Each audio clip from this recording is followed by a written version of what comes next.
If you're looking to build muscle and stay active and healthy, then join me on this workout. We're gonna be doing a full body workout starting with upper body exercises and then going to some lower body exercises.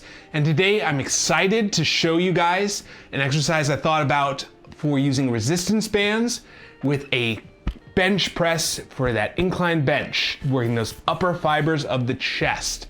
So we're gonna start with that. So for this, you'll need an incline bench and a set of resistance bands. I'm using a set of tube bands. So our tube bands with handles. And I'm gonna take that and just toss it underneath the bench, right about shoulder level. So for this exercise, normally the problem with the bands and the bench is they don't give you enough tension down here at the bottom of the movement, where I lose all that tension down here. But by bringing it up to an incline, I actually give myself a little bit less slack in the band, so I'm still able to keep that tension all the way through the entire movement of that bench press. So depending on the length of your band and the height of your bench, you want to try and position it so that you are feeling that tension pulling you down, even at the bottom part of this movement where your elbows are all the way down at the side. Now you might need to wrap the band once around the bench. So with this, doing a flat bench, I don't have enough tension in the band, but adding that extra incline gives me a little bit more distance from the base of the bench, so I'm able to get tension all the way through this movement, where I'm feeling that in my upper chest. Hey, Martina Murphy, welcome. Good to see you. So with this, the thing I'm really trying to make sure is I don't bring my hands in. They stay wide at about elbow width, pushing up towards the front and then back down.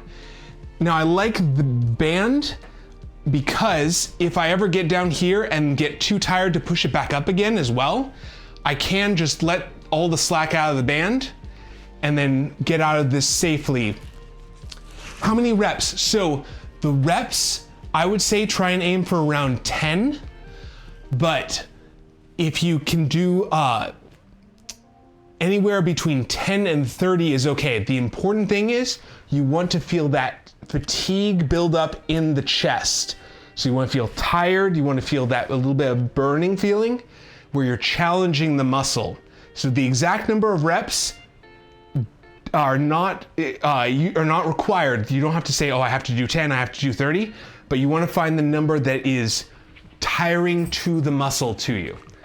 Now, if it's below 10, I usually like to go for a little lighter of a band because I've gone too heavy too fast. So we just worked the chest, so I'm also going to work the back because I want to balance between the front and back muscles.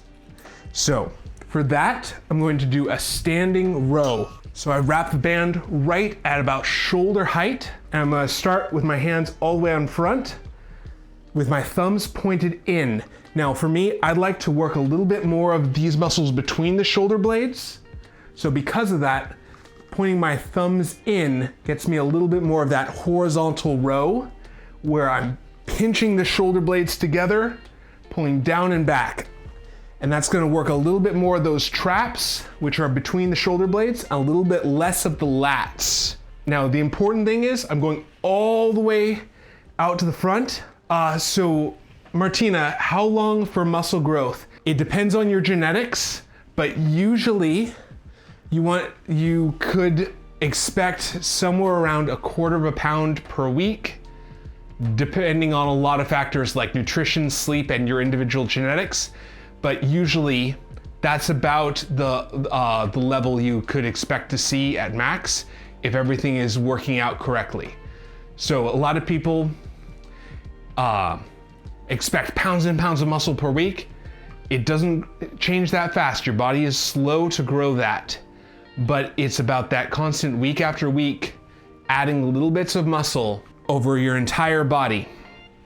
So that's why we're doing a full body workout, trying to build muscle and lose fat at the same time. So we're burning that, or we're burning calories while we work out, but that's not really what's losing fat. It's much more about how much are we eating. But the big thing that we're doing during a workout is actually making our muscles more insulin sensitive and pulling nutrients into those muscles instead of into the fat.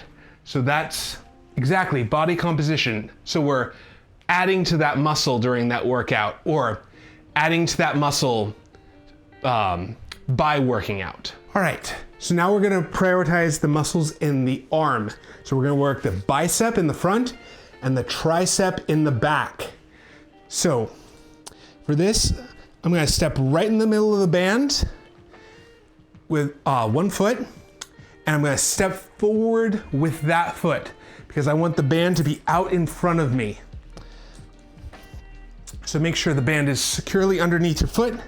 So I want my arms to be out flat. So I'm gonna lean back a little bit so I feel that tension right here on my bicep. So this is our starting position. This is where you wanna feel tension in, because that is the most muscle building part of a bicep curl. So you might need to tighten up the band by wrapping it one more time around your foot to give yourself enough tension where you feel that all the way through the movement. So from here, I'm going to bend my elbows up to the front of my shoulder and then back out straight. Now, a lot of people cheat themselves out of half this rep where they only come back to here, where they do sort of these half reps like this. I want you to go all the way down to where you have high tension in that bicep. Now, if it hurts on the inside of your elbow, go to a lighter band or a lighter weight, but you still wanna go all the way down out like this, because that's where you're building the most muscle and we're training the tendon. If it hurts here, it means your tendon is reacting to that level of weight. Try a lighter weight and see if that goes away, where that stops hurting. And then we're training our tendon as well as our muscle to be stronger. A lot of people can build up their tendon strength by doing this as well. One of the difficulties of steroids, and I do not recommend using steroids. I don't use any sort of testosterone or anything like that.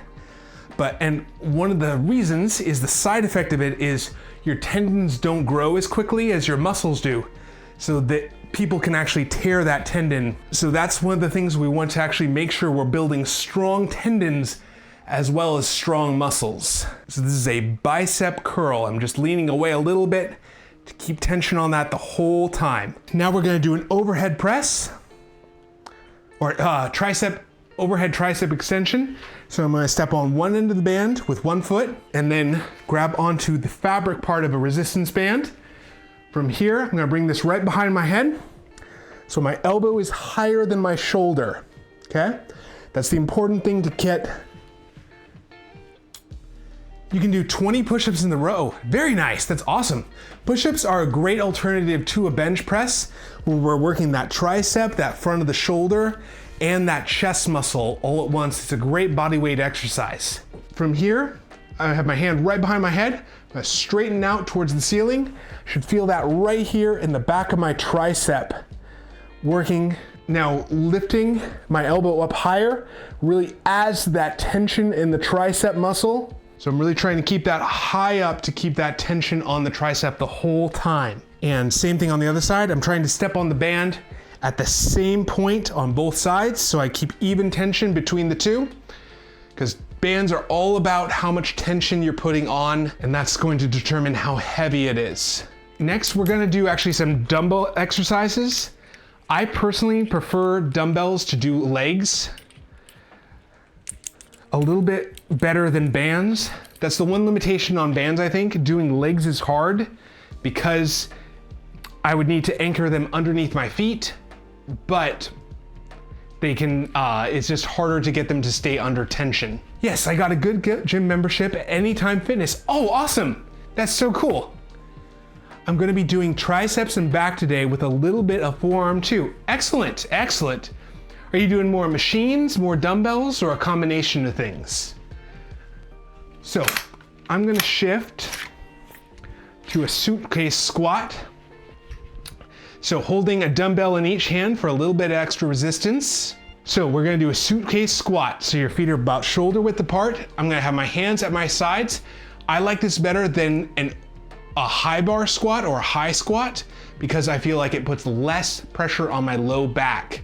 So from here, I'm gonna bend my knees, going as low as I can, trying to keep my chest up and then back up. So trying to almost set the dumbbells down on the ground and then back up. This is working those quads in the front, as well as the hamstrings and glutes in the back a little bit as well. Martina says, yes, trying to get abs for summer. Hey, awesome. I'm trying to get that as well. Right now I'm 38. I'm trying to get abs by 40. Now, that's gonna be a combination of building muscle, but also losing fat. So for me, I'm trying to lose about 1 pound a week of fat. So to do that, I'm losing 500 calories a day in deficit. So eating 500 less calories a day. So now we're gonna do a stiff-legged deadlift, or a two-legged golf pickup is the other name I call this. I'm gonna be working primarily those hamstring muscles in the back of my hips, and then also some of the glutes in the back of my hips as well. What we're gonna do is slight bend in the knee, back straight. I'm gonna push my hips out to the back. I should feel that tension on my hamstrings in the back of my thigh, and then back up. So with this, I'm not only strengthening my hamstrings, I'm also stretching them in, so I'm strengthening them in that stretch position. So I'm really trying to drive my hips back. So something I found for this, keeping your entire foot, so toes and heels on the ground, really helps keep that force through the glutes and hamstrings. So I'm trying to not bend from my back. I'm trying to push my hips back and keep my feet solidly on the ground to really stretch out those hamstrings. I found for me, these muscles are really tight, and so this is a good exercise to help stretch out those upper hamstrings especially. Now as you go, you might be able to get a little lower each time, just as long as you're still keeping your back flat. For our hamstring stretch, what I've been liking doing is laying on my back and then right against a post, or if you don't have a post like this, you could use a door frame. So putting one foot up on the post, and I'm trying to straighten my knee as much as I can and push my foot down into the post. So I'm pushing this direction with your foot, holding this for 30 seconds at a time. I've been doing this 3 times a day. So 3 times a day to get a better stretch into those hamstrings and that upper fibers of the hamstring. But let me know in the comments or by hitting that plus, that thumbs up, to let me know you want more stretching as part of the workout. Until next time though, I host these live streams on Monday, Wednesday, and Friday at 11 a.m. Pacific time. Hope to see you there.